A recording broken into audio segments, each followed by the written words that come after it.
Okay, my name is Rolando Dromundo. I'm from Mexico, and now I work at Pisa University in Italy.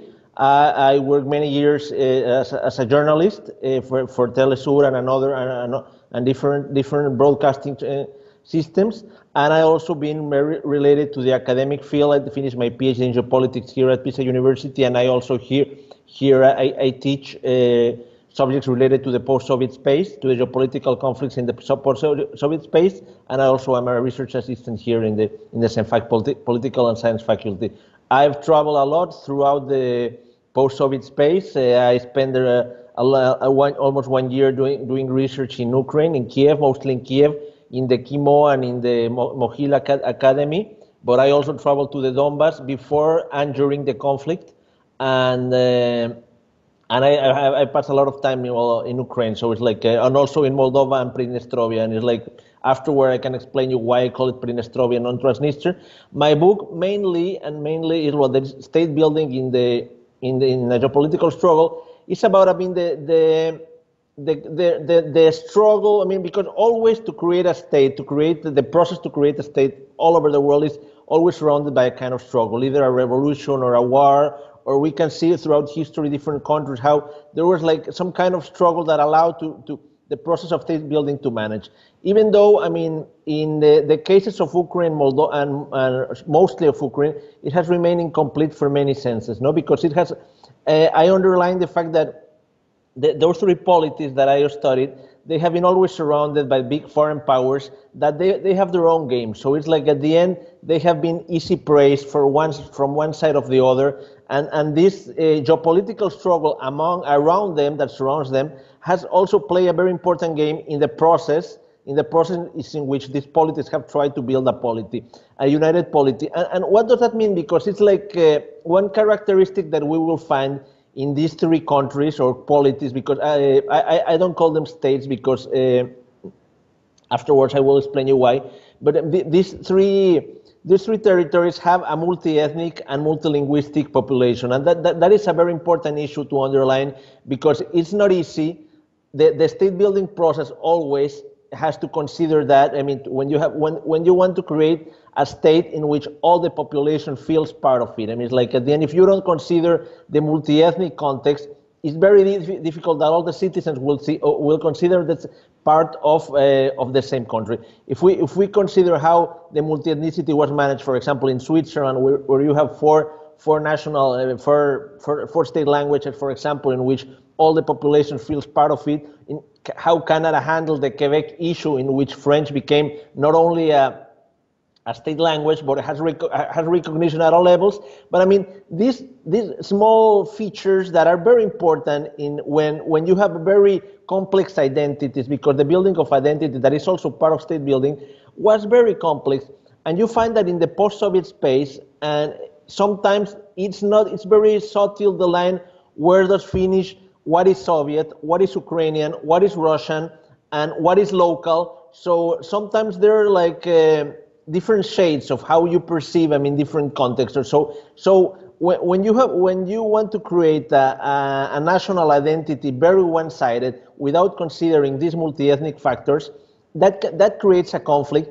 And sometimes those features are used also by foreign powers, because the main issue is that there are three geopolitical projects that surrounded these polities, and this is the main issue. How I start displaying my book, that you have surrounding three projects. You have what NATO wants, what the United States and NATO would like for these countries, what the European Union would like for these countries, and what Russia and the Eurasian Union would like, the Eurasian Economic Union would like for these countries. So you have three very different geopolitical projects surrounding these territories. Meanwhile, they haven't managed until now, more than almost 30 years after the fall of the Soviet Union, they haven't managed to build like a solid polity, a solid sovereign state that can manage to decide by themselves. Deciding by themselves is like to see what suits better for them, and not only to see who offers more, who pays more to an elite that is ruling the country in that moment. No? So that's more or less the main issue. Obviously, afterwards, I develop a little bit of analysis on in each of the different countries, what has happened, mostly in the Ukrainian case, because the Ukrainian case is the most complex. I mean, Ukraine has a very complex history, the role they have in the relation with Russia, the relation with Poland, the relation with the West. Ukraine has been invaded by many, many different countries. They have suffered a lot of wars. They have passed through a very complex history, and that's why they have been always part of this geopolitical game, and in which it has been very difficult for them and to build like their own polity. But also they cannot deny this, like Anatoly Levin once called it fraternal rivalry with Russia, no? Because this is like this was before 2014, but in that moment, that term fitted well. I mean, the kind of complex relation that was always present with Russia. In the other cases, Moldova and Pridnestrovia is different because obviously they have a different historical past. I mean, Moldova, in the relation with Romania as part of the Great Romania, and Pridnestrovia or Transnistria because they were always part of Russia, and they were part. I mean, they were developed as part of the Soviet Union, and only they became part of a separate entity after the fall of the Soviet Union. So that's why they managed to create a different political identity, more than ethnic, because it's obviously there's not an ethnic Pridnestrovian or Transnistrian, but it's more, they created a separate political identity to try to differentiate themselves from Moldovans. No, so obviously in each case the support from the West, mostly United States and Russia, but also European actors, has played a role to push political happenings in political events in each of the local cases. I dedicated a lot to study what happened in the Maidan. I was there in Kiev during most of the time. I went also to the Donbass and during the war. I mean, so it was very, very interesting to have, by one side, I mean, studying and having like feedback from different media, books, authors, professors, but also seeing in the same place what was really happening, because it was like very difficult at the moment to find the accurate information, because it was very one-sided, even in one side or the other. No, so obviously it was a very complex moment. By one side, all the world was watching, but also there were like many holes that were not explained, like what really happening. So I tried to dedicate a lot of attention to this period of Ukraine's history. I mean, they would like to be called Pridnestrovia. That's the word in Russian is Pridnestrovia, Moldovskaya Respublika, that is Pridnestrovian Moldovan Republic. That's the name, I mean, literally, if you translate it literally. There's a slight difference in the Russian translation, and there's an explanation. Because the word Transnistria started to be used by Romanians during World War II. I mean, after the Romanians, I mean, they collaborated in the invasion against the Soviet Union. They recovered what was Bessarabia, that was in that moment, I mean, part of the Soviet Union, had been just taken back from the Soviet Union, and also they took a little bit more territory. And in that moment, the territory, after the River Dniester, the territory in that moment, for a very short period of history, they call it the Transnistria Protectorate. Transnistria means after the Dniester, after the River Dniester. It's literally, that's the translation.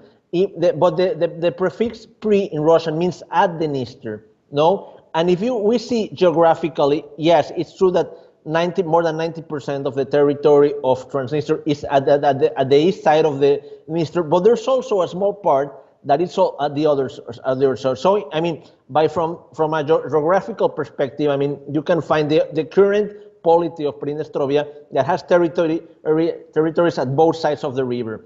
But also, it has a political explanation, because it's like, that's how the Romanians conceived it. So for the Romanians, it should be only the territory at the other side of the Dniester. And for the Pridnestrovians, for them, is the current territory how it is right now. So for them, it's like at both sides of the Dniester. So obviously, there's a geographical but also a political explanation of how each one perceived it.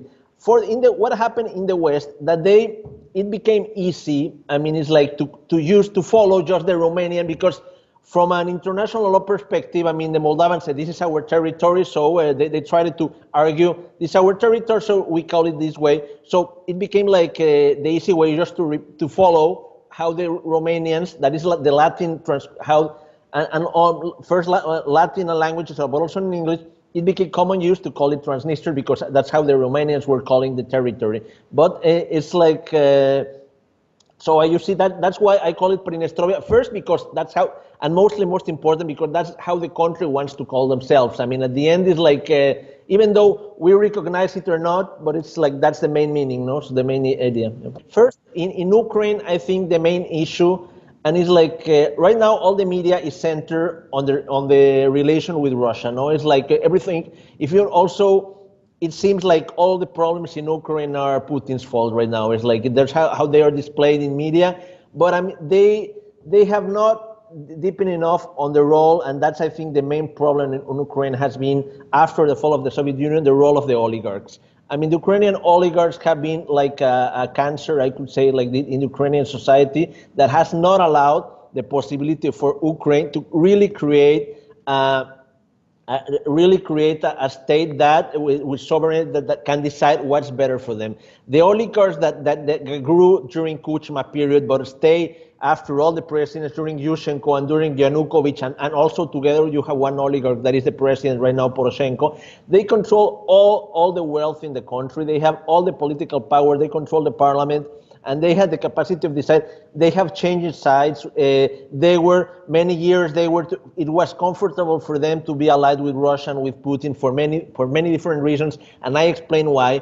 And until a certain moment, for them, it was not suitable to keep that alliance with Russia. So for them, it was better to open an alliance with the West for many reasons. Most of them have their bank accounts in Cyprus. They have homes in the UK, and they have properties in all the European Union. For them, there was a need to change sides, and that's how they played. But I mean, if we see how the way they control every aspect of the political life in Ukraine, that's a really tragedy, because it's like they didn't even allow the possibility of an independent political party from the Maidan to emerge, to obtain some sort of political positions. At the end, there have been the same oligarchs that have been in power for many years. So at the end, nothing changed. It's only the same oligarch. They changed sides. It's very interesting. I mean, Poroshenko worked with Yanukovych. It's like they were part of the same government. So and in that sense, we could say the same thing of many different personalities that are part now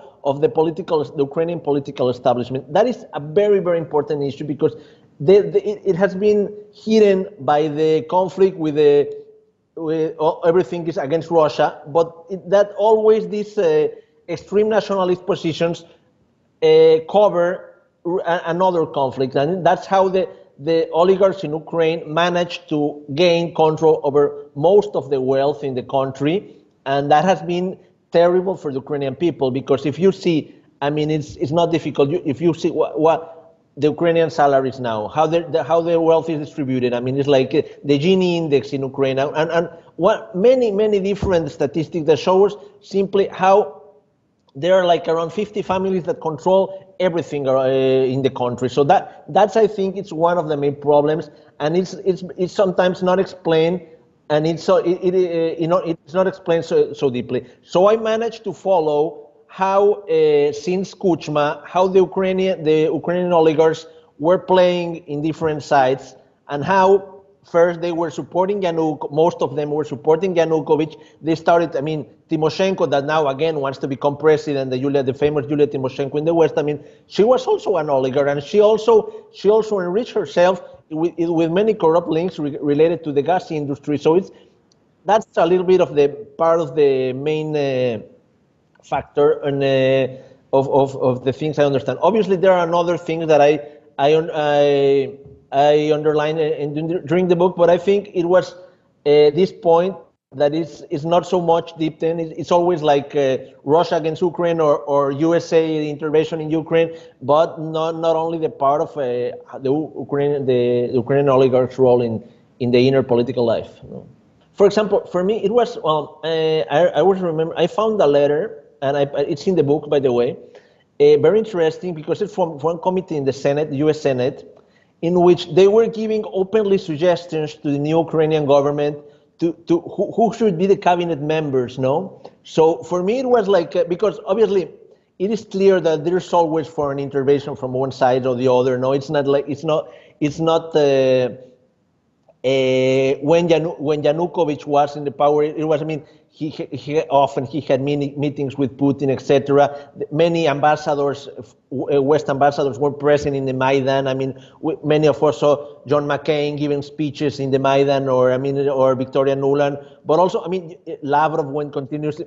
The foreign role was clear, but to me, for example, to find this like openly, like a committee from the U.S. Senate giving openly instructions on who should be in the cabinet, why he and why this guy doesn't. I mean, it's like I mean, it's like sometimes you don't you expect these kind of issues to be a little more discreet, by the way, you know. So how they but. This was also part of the thing. The other thing, I mean, I comment on the book, but it's like, but it's part of my daily living in Kiev. When I found that in the Maidan, in both manifestations, because it was always known that in the what was called the anti-Maidan, there were paid people by Yanukovych to organize these manifestations, to support, etc. But the interesting finding for me that they were paid people in both sides. And I even found people that had been in both sides, and it depends who offered them more, so to see where would be siding. I mean, that doesn't mean, of course, that all the people in the Maidan were not paid, but no. But I found both. I mean, and after many weeks and months of spending, I found from the paid people, and the enthusiast people, and you can find a little bit of everything, no? So so there was a lot of money floating there. And it was not clear. Well, the only one that openly said that he was supporting was Poroshenko. But obviously it was clearly that there is a big cash flow to sustain what was all happening, and only you can manage to know things that speaking with the local people at the place. So it was very interesting also to for example, to get to know this, like both sides of what was happening. No, so. I mean, these are like two examples. There are different more, but it's like also, I mean, maybe the other one is like the complexity of what the daily life with the language, because at the end is like how people, and this is very interesting, and the Ukrainians are used to mixed language all the time. So it's like Russian, Ukrainian, or Sursik. So at the end, that is like the dialect, that is a mix of them, and it's and it's a part of the daily living of Ukraine. So at the end, when you want to create by the media this like anti-Russian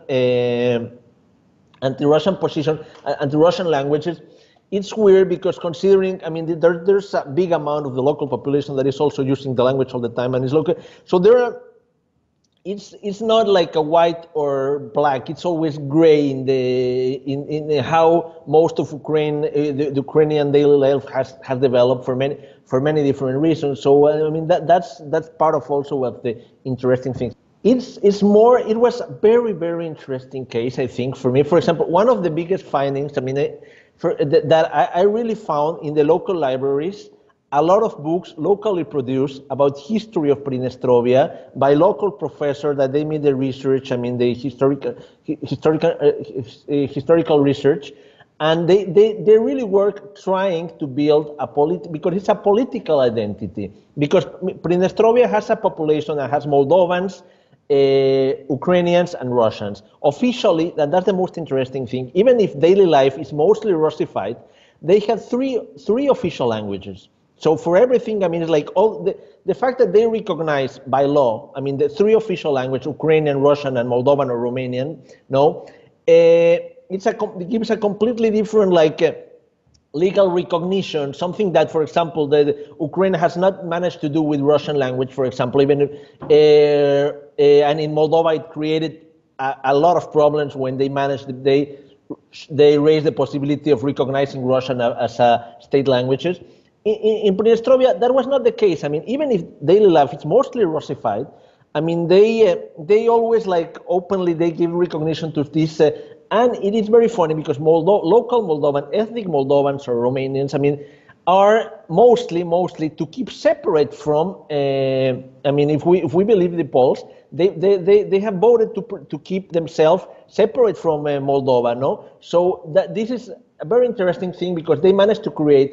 They were two different motives. I mean, one of them was the Pridnestrovia region was always an industrial, better developed area than the rest of Moldova. So that's why when the fall of the Soviet Union, they didn't want they managed to first sustain some sort of economic power, and also to create a different political identity based on the war. They had a very short war against Moldovans, a very improvised war that only finished because of the intervention of the Russian army.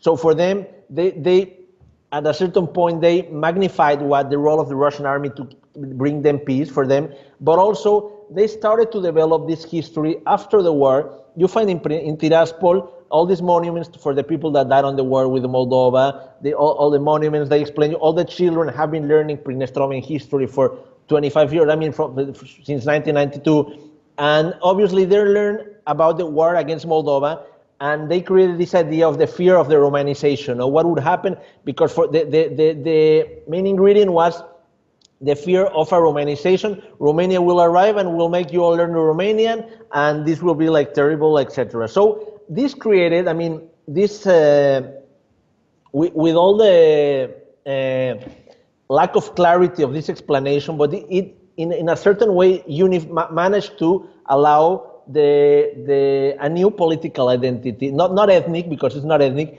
but also it's mixed with a lot of elements of the Soviet past that are like, for example, most of the Soviet parties, they have kept them known, 9th May, and many of the Soviet parties, for them it's like, it's very, very important, I mean, to keep remembering these dates. I mean, sometimes there are more pro-Russians than the Russians themselves. I mean, it's like in many senses, no? But it's like they feel a very close cultural attachment with Russia. So, and of course, and something very interesting, that they portray themselves as a more stable country. I mean, than the neighbors. No, for example, at the end, it's like something very interesting that, I mean, Pridnestrovia has had elections in which the opposition has won, even though they're not recognized, and we could say many things about the inner political life. But I mean, in the post-Soviet space, it's very difficult to find transitions in which the opposition wins and nothing happens, and it's okay, yeah, come on, the opposition won and you can take power. Usually in Ukraine, we have seen what has happened when opposition wins. There's always a struggle. There's always one side that doesn't accept. In the Pridnestrovian case, even one time, the one said Russian candidate didn't win. So I wouldn't say it's democratic, or no, it's above 50%, above 50%. Yeah, it's like, yeah, okay, yeah. So it's not that nobody participates. It's like obviously the fact is like there are people participate. I mean, and the fact that there have been two interesting transitions. And for example, for many years there was a guy named Smirnov that was ruling, and it's like, and for many years also he had Russian support. But I mean, when he left the presidency, I mean, it's like the candidate that was with Russian support, I mean, didn't win. I mean, at least the one that seemed with Russian support, because obviously none of the candidates will never talk about changing the political status, the political orientation. That's not in game, no, it's like that's not possible for but I mean, and the fact that there have been some sort of transitions, that is something that we couldn't expect. I mean, for example, in Central Asia, for example, or even in Ukraine, it always has created conflict, no? For example, or like or in Moldova also, we have seen many sorts of different struggles, I mean, for power because of other issues. So I mean, that's a very peculiar, political life. The way, obviously, Russian protection counts for the local people is very important. The fact that you have symbolically, because there's only around 1,500 Russian soldiers, that it's military doesn't mean anything, but it's more symbolical. The fact that they are there for them, it means like, okay, we have someone that like the. One sector of the post-Soviet population give a lot of importance to the fact of order. No, for them to see in the media or to interpret in the media how they see Ukraine, that Ukraine is always seen as chaos. No, and for example, and they say, okay, we have order. No, and also another interesting part of that Pridnestrovia has kept like a little bit more of the welfare of the Soviet welfare that used to exist, I mean, during the Soviet Union, and it didn't decrease the same way as decreased in other countries. No, it's like if we watch, I mean, for example, the health system in Ukraine or in other countries, it has decreased in the last years. I mean, at least the Pridnestrovians managed to live a little bit, just to show the population, okay. But insist, Russian support counts because there's Russian money, there's a lot of Russian support that has allowed that possible. The fact that they're so I wouldn't call it a Russian protectorate, but it's similar, no? In a sense, it's like obviously, but the inner political life, and at the end, part of a protectorate is that internally they can manage to organize themselves the way they want, no? Even without having a foreign policy of their own, no? But it's like, but internally they function in a certain way. Let's say, like, I think that for the Russians, the fact that if the authorities in Pridnestrovia, they don't want to keep the current, they sustain the same foreign policy as it is right now, it's okay with them what happens internally. It's like, I don't see the Russian government meddling a lot in internal affairs. For them, it's important that Pridnestrovia wants to keep an status as a political entity separated from Moldova, no, or the status quo. I mean, if we see, if obviously there would be, that it's not the case right now, and it has not been the case for 25 years, but if there would be a government that would try to change that foreign policy and to say, okay, maybe it's better for us to unify with Moldova, I don't think Russia would accept it so easily. So that's why it's like kind of an agreement in which we don't meddle in your inner affairs, but I mean, it's like you should, I mean, keep the status quo the way it is. One of the things, and that's what's the difference to understand why the difference, why many people, because from the Western perspective, it's very difficult to understand why people like Putin in Russia, no? Because there's still, I mean, even if with the kind of the way the elections, etc., organized, there's some sort of local support from Putin. Maybe not in the big city, because for them they grew with this idea of order, and especially the 90s. The 90s was a very difficult period for all the post-Soviet population, because the 90s was a period of crisis, inflation, hyperinflation, when you had 4,000, 5,000 inflation per year. So in the end, this idea of order, for many of them, is like, of course, I agree with you. Obviously, welfare should be more important. In the Pridnestrovian case, for example, I mean, I would say that the health and educational system is a little bit better than in Moldova. So this slight difference, sometimes the fact that they have, for example, sometimes they manage to get pension, the pensions in Russia, even though are very, very low for Western standards, they are higher than in Moldova than in Ukraine. So what happened in Crimea? In Crimea, the pensions and salaries doubled. No, maybe from a Western point of view, it's very low, because obviously the media salaries in Russia are a lot lower than in the West, of course. But they immediately saw like this symbolical increase. And also something very interesting. I mean, it's like they started to notice a lot of movements in investing. Crimea was kind of paralyzed economically in many senses. No, it's like it depended mostly on small tourism, and now in the last 3 years, they started to be. Of course, there was for political purposes, but there were big investments from the Russian government to show, okay, like let's make you part of the same, make you feel part of the same country. I mean, the importance of the bridge that connects now Crimea with Russian territory had a very important political weight. I mean, for the local people, because they now feel connected, they feel considered. That way, the proposal for that bridge had been for years. No, so for them it's like now we're being considered. No, so it's like and I'm just repeating what I've heard. It's like the first phrase. I mean, because the same question you are asking me, I asked it many times in Crimea to the locals. When did you live better? 5 years ago or now? And they all said now. But the first answer was we feel more defended. We feel more secure. We feel safer. That's what they were like. Pridnestrovian case. Pridnestrovia is they give a lot of weight to Russia. The relation with Russia is very important. I mean, one thing, I mean, it's like around 40% of the local population in Pridnestrovia have a Russian passport. No, so that's also important. They are double citizens, and at the end they have the Pridnestrovian passport that obviously doesn't serve to travel abroad. But I mean, they also have the Russian protection that entitles them, in many cases, to receive a Russian pension and to receive some services from Russia or some different kind of social guarantees. And that even if it's not a lot, but because I insist, it's more symbolical. The fact that, for example, an old woman from Pridnestrovia can get a $80 US pension a month, for example, or something, or $100. That counts a lot symbolically. But it's okay.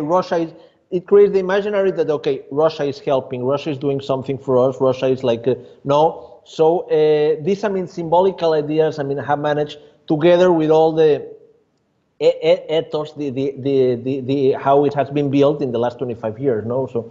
I mean, it's very, very interesting because obviously I underline in the book that I don't try deepen a lot because the international law explanations sometimes this is mainly geopolitical conflict. But going back to law, I mean, their main issue to underline their right for independence, and it's something very, very interesting.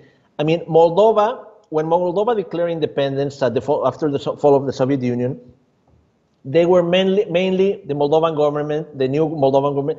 They were mainly raising the issue of the Molotov-Ribbentrop Agreement that before the World War II, had divided. I mean, had created a lot of territories, had assured the right for the Soviet Union to occupy the Baltic states, to occupy certain territories, and that included the right to occupy Bessarabia, that was part of Romania in that moment. No, when in 1939, that was like the main legal argument, no, from the Moldovan government to say, okay, we don't recognize, we denounce this agreement. So against those agreements, we proclaim independence of Moldova. In that same sense, all the current Pridnestrovian, or mostly 95% of the current Pridnestrovian territory, was not part of Moldova, of the Romanian Moldova, when the Molotov-Ribbentrop Agreement. So they said, okay, I agree. If the legal argument for them is if the Ribbentrop-Molotov Pact is void, then afterwards, I mean, we have also the same right to secede from the political entity that was created afterwards. That's like their main argument, to say, if Moldova, I mean, has that claim, and we have also the same claim, because at the end there was like the territory was part of the Soviet Union, and something that was called an autonomous oblast in the Moldovan autonomous oblast that was part of Ukraine at that moment. So that's the juridical claim, how they trying to explain, I mean, legally why they should have the right, and that's their explanation, and that's why at the end, in that sense, we can get to an impasse, because at the end we have a political conflict, a geopolitical conflict in which there needs to be a political solution. There have been several attempts to, but it's not easy. But because at the end, I think there are like three different perspectives over how it should be managed, and they're all completely different. I think that the main issue is that geopolitical struggle that it surrounds. I mean, it's like, and when I talk about the geopolitical struggle, it's not only, I mean, Russia as divide. It's like the complexity of the three geopolitical projects that surround them. I mean, mostly, the three, they haven't allowed the possibility to a solid state to emerge in these areas, a state that can define that can choose by themselves sovereignly what they want. And we mostly have had local elites, corrupt local elites, that sell themselves to the one that offers more. So at the end, that has been mostly the case, in which there has been an incapacity to create autonomous political life. For example, in the Ukrainian case, independent from the oligarchs. For example, there's no solid political. I mean, the only parties that are independent from the oligarchs are the extreme right parties. That is like, and so at the end, but they don't have an actual possibility of by themselves obtaining power. I mean, they have always they are always in the more or less percentage of votes that what they can acquire. So there has been this problem. There's the lack of a project, a political project from the people that could create an eventual democratic movement to create a different kind of polity or sovereign state. That's part of the issue. At the end, the three, I mean, mostly the United States, Russia, and the complexity of the European Union have different intentions from what they would want from these territories, and it's like it's not clear if that's what really. In each case, there are advantages and disadvantages for all of them. So it's like that. This is a really complex issue because at the end they have been very fragile entities, very fragile polities that non-stable. And that's a problem in many senses for also for all the neighbors, because at the end it's like, but I mean the main issue that is important to underline this lack of capacity until now of an autonomous political project. And for me, the saddest thing of the Maidan was the fact that afterwards nothing changed. I mean, in the local political life, I mean, internally, the only thing that changed was the political alliance. No, the geopolitical alliance to the West, but at the end is the same oligarchs and the same establishment politics that is controlling everything. At the end, they are pro-West, but then in the inner political life, the same levels of corruption are found. I mean, the oligarchs control everything, and it's like only that they are shown as in a completely anti-Russian stance. That is like. The foreign policy changed, but internally everything keeps the same. Because sometimes, I mean, there are various regimes that ethically create us. I mean, from a simple perception, they create us like a terrible. It's like I said, okay, this is terrible. But I think the main issue is to allow each polity to decide by themselves what they want, and they have to. Yeah, of course, we can criticize as much as we want, and it's terrible. Saudi Arabia, for example, or like in Africa, there are many countries in which we don't talk about what's happening. The kind of regimes, they have regimes 10 times more terrible and more oppressive than in many countries of which we have talked about. But nobody talks about it. But it has to be something that comes from the inside, because at the end, it's like, what can we do from the outside? At the end, it's only to change the geopolitical alliance of those countries. I mean, it's like what happens in North Africa. Most of the most oppressive dictatorships there are sustained by the West or by the French or by the British or by someone. I mean, they don't bother. Once they are in the same side, I mean, it's like it's okay with everything. I mean, it's like Mugabe. We didn't like Mugabe not because he was an oppressive dictator, because he was not with the West. I mean, and at the end, it's like they wanted one that could be aligned with the West, as many African governments. So.